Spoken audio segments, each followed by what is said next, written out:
पुण्य का प्रतिफल भोग है तथा पाप का प्रतिफल रोग। नमस्कार दोस्तों, मैं अंजलि स्वागत करती हूँ आप सभी का बैक टू नेचर में। दोस्तों, इस कार्यक्रम में हम बात करते हैं कि कैसे आप अपने शारीरिक रोगों को प्राकृतिक उपचार के माध्यम से ठीक कर सकते हैं। और आज इस विषय पर हम बात कर रहे हैं वो है कार्डियक अरिथमियाज।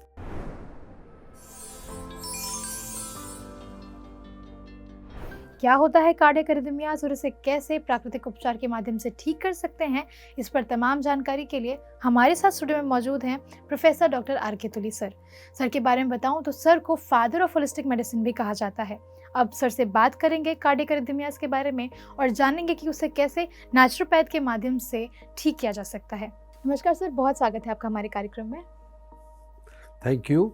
और मैं भी पिरामिड मेडिटेशन चैनल के दर्शकों को स्वागत करना चाहूँगा कि आज हम एक बहुत इंटरेस्टिंग सब्जेक्ट जिसको कार्डियक एरिथमियाज के नाम से जाना जाता है, यानी कि जो हमारा हार्ट है उसके बीटिंग में जब डिफेक्टिव हो जाती है, और ये समस्या आज बहुत बढ़ती जा रही है। लगभग अप टू 5% पॉपुलेशन, और ख़ास करके जैसे लोगों की उम्र बढ़ रही है तो इसका इंसिडेंस बहुत ज़्यादा बढ़ता जा रहा है। और मेरे से पूछो तो इसका कोई मेडिकल साइंस में उपचार नहीं है। जो भी हम दवाई देते हैं या इसके जो भी पेस मेकर इत्यादि लगाते हैं वो एक टेम्परेरी राहत है, मगर दिस इज़, कहते हैं, health beyond medicine.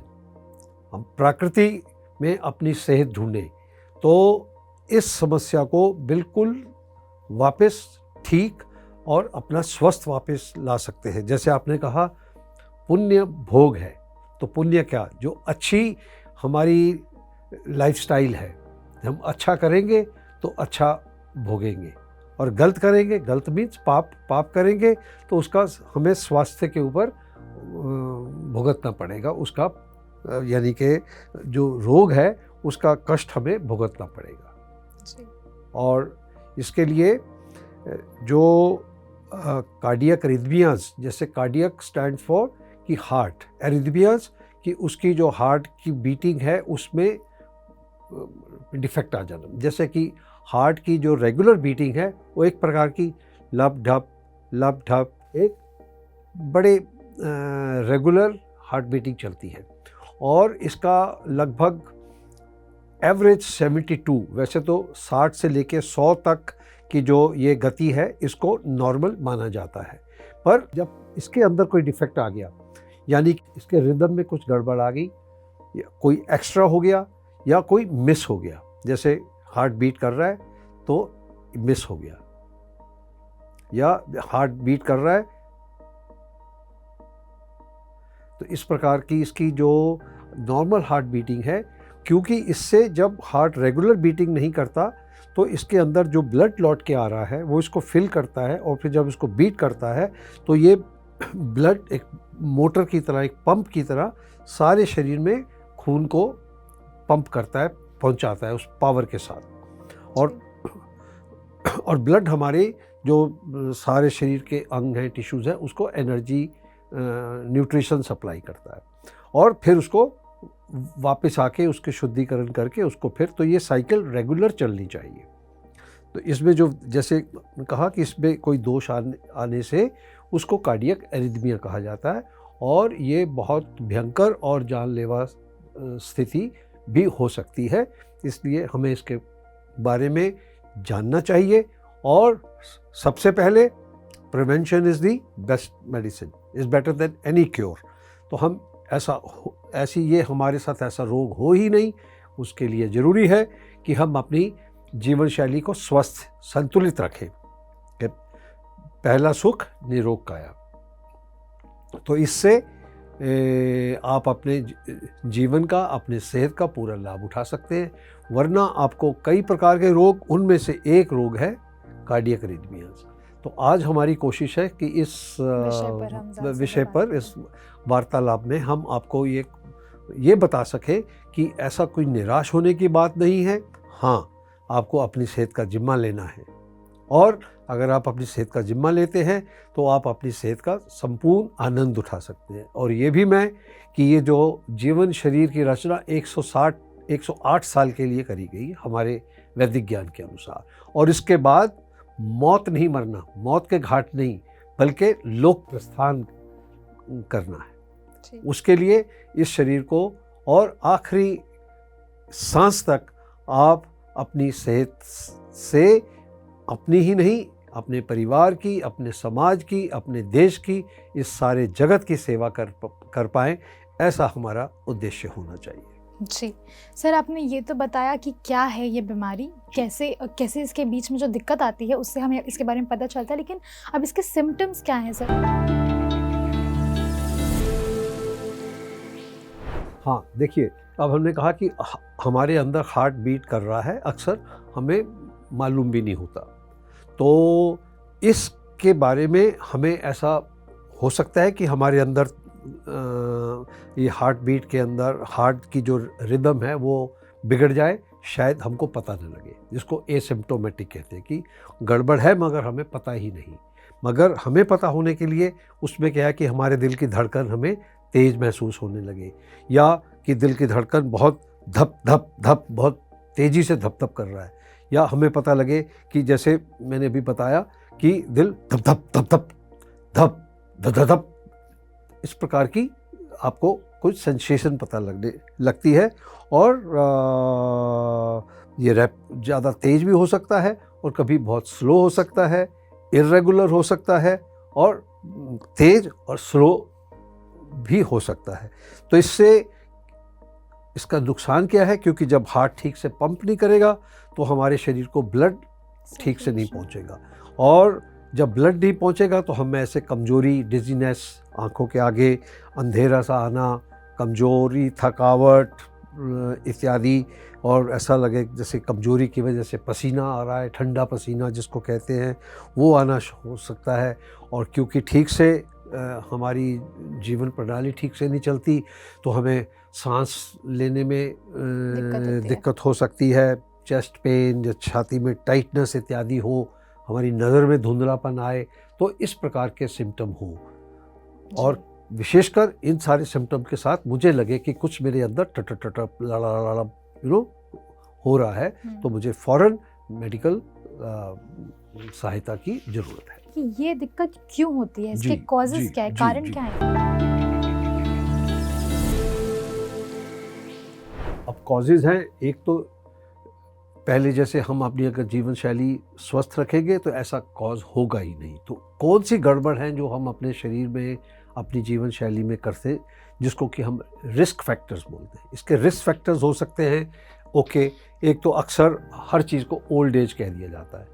Old age का मतलब जो हमारी जीवन प्राण शैली स्वस्थ होनी चाहिए, हमने उसकी ठीक से देख रेख नहीं करी, वो कमज़ोर हो गई और हमने कहा जी अभी तो बुढ़ापा हो गया। अरे बूढ़ा हम इसलिए हुए क्योंकि हमने अपनी सेहत का ध्यान नहीं रखा। अगर हमारी सेहत अच्छी हो तो आज मैं 78 की उम्र में किसी भी 16 साल वाले के साथ पंजा लगाने को तैयार हूँ। तो आप, ये हमारा परम धर्म है कि अपनी इस स्वास्थ्य का, और जैसे कि जो हमारी आत्मिक बल है वो हमारा वास्तविक स्वास्थ्य है, शारीरिक तो बाहरी है, तो हमारी जो वो शक्ति है। तो इसमें फिर कह दिया जाता है कि जब कोई चीज़ का जवाब नहीं मिलता तो डॉक्टर बोल देते हैं ये जेनेटिक है, और ख़ास करके अगर परिवार के किसी भी एक सदस्य को हुआ तो उस लेवल, अभी जेनेटिक मेडिसिन में बहुत तरक्की हो रही है मगर इसका कोई ख़ास इसका कोई उपचार नहीं है। सिर्फ कि हाँ, कई परिवारों में ही आप वही गलतियां करती हैं, जैसे खान पान है या जीवन शैली है, तो परिवार के सभी लोग अगर गड़बड़ करेंगे तो एक से ज़्यादा को भी ये समस्या आने वाले समय में हो सकती है। तो और फिर जैसे कह देते हैं जीवन शैली, उनका पहला सुख निरोग काया। अगर हम उस सुख अपनी काया ही रोगी हो जाएगी तो हम उस सुख से वंचित हो रहेंगे। हमारे अंदर भिन्न प्रकार की बीमारियाँ पैदा होंगी। उन बीमारियों में से एक बीमारी ये भी हो सकती है।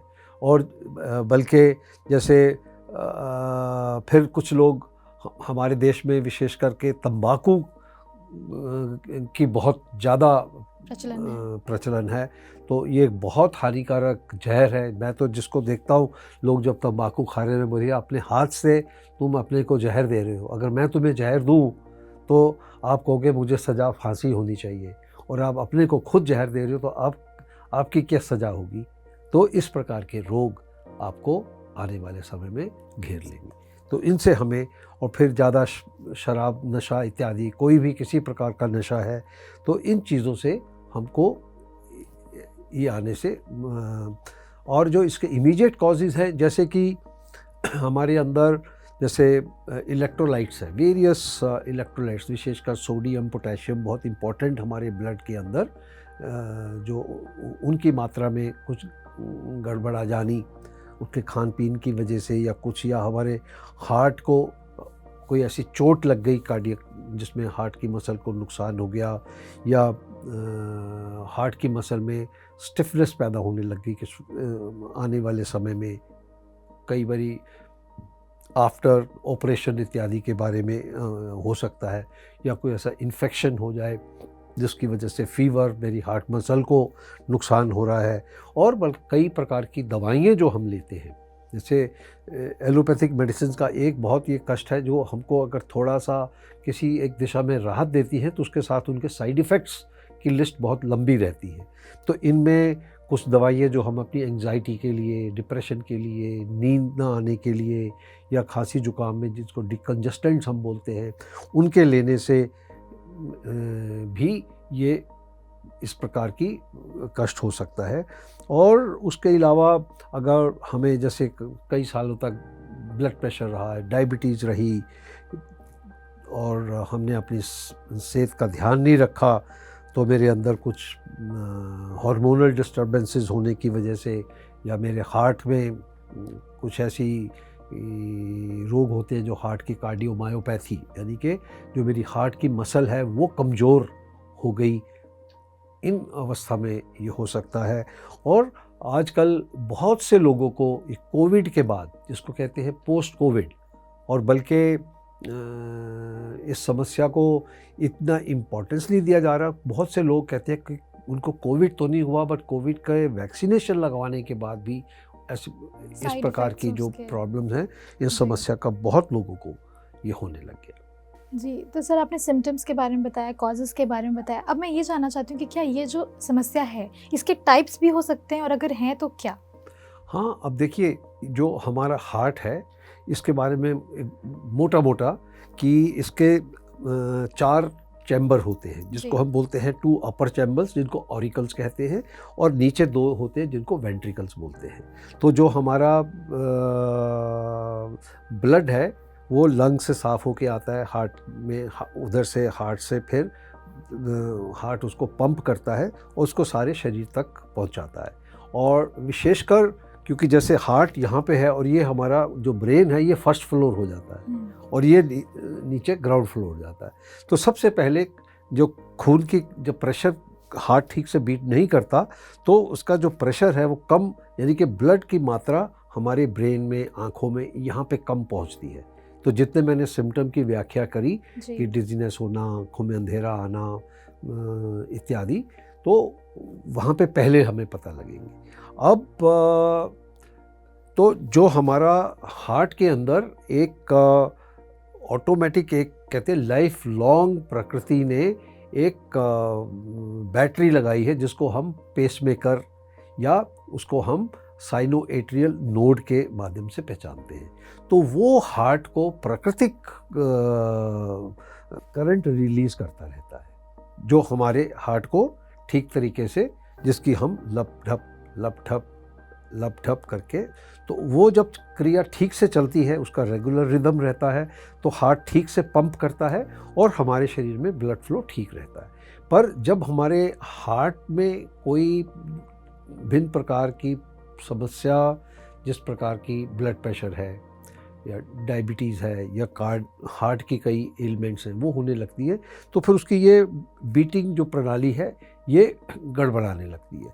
अब ये समस्या हार्ट के किसी भी, या तो ऊपर वाले चैम्बर्स में हो सकती है या नीचे वाले चैम्बर्स में हो सकती है। तो उस प्रकार उनको सुप्रावेंट्रिकुलर या वेंट्रिकुलर या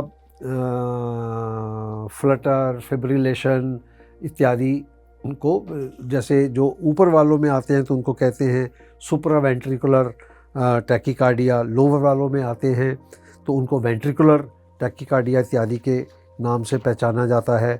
और फिर जब हार्ट की ये रिदम बहुत स्लो हो जाता है तो उनको ब्रेडीरिथमियास कहा जाता है। तो जब हमको ये पता लगे तो हमें उस समय तो ये लाइफ सेविंग इमरजेंसी है, तो हमको फ़ौरन हॉस्पिटल में कार्डियोलॉजिस्ट की केयर में जाना है। और फिर वो डॉक्टर्स अपने भिन्न प्रकार के टेस्ट करके वो देखेंगे कि किस प्रकार, कौन सा विशेष प्रकार है इसकी, और उसके माध्यम से वो फिर दवाई देंगे उसको कंट्रोल करने के लिए। पर मुझे आपत्ति ये है कि पहले मुझे ये ऐसा हो ही क्यों। एग्जैक्टली। और हो गया तो जो भी मेडिकल साधन है वो आपको टेम्परेरी, और कई बारी दवाइयों के बावजूद भी मेरी समस्या का समाधान नहीं हो पाता और मैं अपनी सेहत का आनंद वापस नहीं ले पाता। तो ऐसी समस्या में जो हम कहें मॉडर्न मेडिसिन या एलोपैथिक मेडिसिन के बियॉन्ड जाने के लिए उस समय भी हम इस प्राकृतिक क्रिया को वापस ला सकते हैं।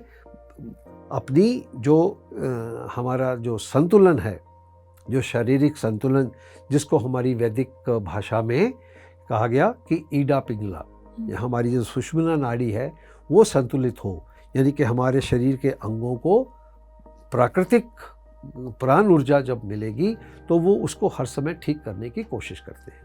जी सर, इसी से मेरा अगला सवाल ही यही था कि जैसे आपने ये बात बोली तो यही समस्या तक हम पहुँचे ही नहीं, वो इमरजेंसी सिचुएशन तक हम जाए ही नहीं, तो उसके लिए वो क्या नेचुरल रेमेडीज़ आप हैं जो बताना चाहेंगे? पहला सुख निरोग काया। तो अगर हम अपनी सेहत को ध्यान रखें, है ना, तो वो क्या कहते हैं ना, आपने कहा पुण्य से, तो अपनी सेहत का ध्यान रखना सबसे बड़ा पुण्य है। तो आपका भोग आनंदमयी रहेगा। और अगर आप अपनी सेहत का ध्यान नहीं रखेंगे तो सबसे बड़ा पाप है, आप कई रोगों से पीड़ित होएंगे, आपको फिर आप दवाइयाँ खाएंगे, वो और ज़्यादा जहर पैदा शरीर में साइड इफ़ेक्ट पैदा करेंगी और ज़्यादा नुकसान करेंगी। तो सबसे ज़्यादा अगर लोग अपनी सेहत का ध्यान रखें तो सबसे बड़ा सुख, सेहत का सुख वो पाएंगे। मगर अब बीमार हो गए, अक्सर लोग बाज नहीं आते, जैसे तंबाकू खाने से, है ना, हर इंसान आज तंबाकू खा रहा है, तो मुझे तो बहुत पीड़ा हो। तो हम गलती करते हैं, अब जब उसको समस्या आने लगती है उसको भी इग्नोर करते हैं कि वो थोड़ी धड़कन हुई, कुछ पसीना आया, कुछ, तो उसको हम टालते रहते हैं जी। पर अल्टीमेटली जब एकदम बम फट जाता है तो फिर हम हॉस्पिटल में भागते हैं। तो उस समय एक बचाने के लिए होलिस्टिक मेडिसिन क्या है, ये best of practices of modern medicine. तो उस समय हम अपनी जान बचाएं। पर अब जान बच गई, अब थोड़े स्थिर हो गए, अब उसको हम उस समस्या से बाहर निकालें, जिसके लिए हम अपने जो दवा रहित वैदिक उपचार हैं, हमारे आयुर्वेद, योग, एक्यूपंक्चर सिस्टम, या बल्कि even psychological counselling and hypnotherapy etcetera, तो इन सब का हम एक सही संतुलन से फिर उस पेशेंट को जब वो हमारी मदद के लिए आते हैं तो धीरे धीरे उनकी सेहत में सुधार होने लगता है। और जो उनको दवाई खा के भी स्थिरता नहीं मिल पा रही थी, वो जब उनके अंदर आने लगती है, उनके अंदर सुधार आने लगता है, तो फिर उनके डॉक्टर भी कहते हैं हाँ अब आपको दवाई की ज़रूरत कम होने लग गई। और वो धीरे धीरे धीरे धीरे कुछ थोड़े समय में घाव भरने लगते हैं, तो अपने आप स्थिरता आने लगती है और आपका जो रिदम है, रिदम में कन्वर्ट होने लगता है, और वो हमारी सेहत की लपढप जो स्वस्थ काया है, बीटिंग है, वो वापस आने लगती है। उसके साथ होलिस्टिक चिकित्सा का ये भी फ़ायदा है कि उसके साथ सपोज़ मेरे को डायबिटीज़ थी, उसके लिए मैं दवाई खाता था, और ज़्यादातर लोगों में ज़्यादा से ज़्यादा दवाई खा के शुगर कंट्रोल नहीं होती। शुगर कंट्रोल हो भी जाए तो मेरे शरीर की जो नर्व्स हैं या मेरी इससे वैस्कुलोपैथी, सब अंगों में कमज़ोरी आने लगती है, या ब्लड प्रेशर रहा बहुत सालों से, उसकी वजह से मेरा हार्ट डैमेज हो गया या हार्ट एनलार्ज हो गया, तो वो समस्या भी साथ के साथ ठीक होने लगती है। तो एक बड़ा सही संतुलित, पहले जान बचाई जाए, जो भी हमारे मेडिकल सिस्टम्स के बजाय, जब मेरी जान बच गई, अब मेरे को अपना स्वास्थ्य वापस चाहिए। सुबह का भटका शाम को घर आए, भूला ना कहलाए। तो उस समय भी, क्योंकि ये जो शरीर है ये प्रकृति की देन है। प्रकृति में तो मैं लोगों को उदाहरण देता हूँ कि एक पेड़ है, उसका आप 90% उखाड़ दो और उसकी परवरिश करो, तो वो फिर हरा हो जाएगा, फिर आपको फल देने लगेगा। तो मशीन खराब हो जाए तो वो अपने आप को ठीक नहीं कर सकती, मगर ये शरीर जो प्रकृति की देन है, ये अनफॉर्चुनेटली हियर मेडिकल साइंस ऐसा नहीं सोच पाती। तो उसके लिए हमको थोड़ा से आगे हमारी जो वैदिक ज्ञान है, जो स्वास्थ्य ज्ञान है, उसमें जाते हैं, तो हमको ये सोच, ये समझ और इसके उपाय हमें मिलते हैं कि इन सब क्रियाओं से अल्टीमेटली हम अपनी सेहत, खोई सेहत भी वापस पा सकते हैं और पहले से बेहतर। अक्सर मेरे पास मेरे पेशेंट आम लिख के जाते हैं कि हम आज 2 महीने 6 महीने उपचार के बाद आज हमारी सेहत इतनी अच्छी पिछले 10 या 20 सालों में भी नहीं थी। तो ये इतनी क्षमता है हमारे अंदर, ज़रूरत है हम इसको पहचानें, इतना पहचानें कि पहले इसको स्वस्थ रखें, और अगर देर हो भी गई तो फिर भी कुछ घबराने की, पछताने की बात नहीं, उसको फिर भी ठीक किया जा सकता है, मगर हाँ, उसके लिए सही रास्ता और एक सही मार्गदर्शन दिखाने वाला मिलना चाहिए। जी, तो सर आपने इस विषय कार्डियक अरिथमिया पे इतनी जानकारी दी, और सबसे ज़्यादा ज़रूरी क्योंकि ये हमारे हार्ट से जुड़ी हुई बीमारी है, तो आपने इसके जो फ्लो के बारे में बताया, और ये भी कि कितना ज़रूरी है कि हम नेचुरोपैथ के माध्यम से अपने आप को ठीक करें और फिर अपने शरीर को वापस एक नए अवतार में पाएँ, इसके बारे में आपने बताया। इन सभी बातों के लिए आपका बहुत बहुत शुक्रिया। धन्यवाद अंजलि। मैं पिरामिड मेडिटेशन चैनल के सभी श्रोताओं से ये आग्रह करूँगा कि आप अपनी सेहत का ध्यान रखिए। सेहत अमूल्य है, कि हमारे वेदों में कहा गया, धर्मार्थ कामा मोक्षमम शरीरम मूलमुत्तमम आरोग्यमुत्तमम, यानी कि आपको कुछ भी जीवन में पाना है तो उसके लिए सबसे ज़्यादा ज़रूरी है आपकी सेहत। आपकी स्वास्थ्य अच्छा होगा तो आपकी कोई भी ज़िंदगी में, आपको पढ़ाई करनी है, आपको किसी भी व्यवसाय में तरक्की करनी है, कुछ भी करना है, उसके लिए सेहत आपके लिए सबसे बड़ा सुख है। तो इसका ध्यान रखिए और अपनी जीवन शैली को सुधारें और एक मार्गदर्शक का काम दूसरों के लिए भी करें। Thank you. बहुत बहुत शुक्रिया सर। तो दोस्तों, ये थे हमारे साथ डॉक्टर प्रोफेसर आर.के. तुली सर, जिन्होंने हमें कार्डिक अरिथमियाज क्या होती हैं इसके बारे में बताया कि किस तरीके से ये आपकी हार्ट के फ्लो को बिगाड़ सकती हैं या बिगाड़ देती हैं, और आप उसे कैसे नेचुरोपैथ के माध्यम से ठीक कर सकते हैं। जाने से पहले मैं एक बार आपको फिर से बता दूं कि अगर आप हमें टीवी पर देख रहे हैं तो हमें यूट्यूब पर फॉलो करना ना भूलें, और अगर आप हमें यूट्यूब पर देख रहे हैं तो हमारे सभी अन्य सोशल मीडिया प्लेटफॉर्म्स पर भी हमें फॉलो करें। हम आपसे फिर मिलेंगे एक नए विषय के साथ। तब तक के लिए देखते रहिए PMC हिंदी। धन्यवाद।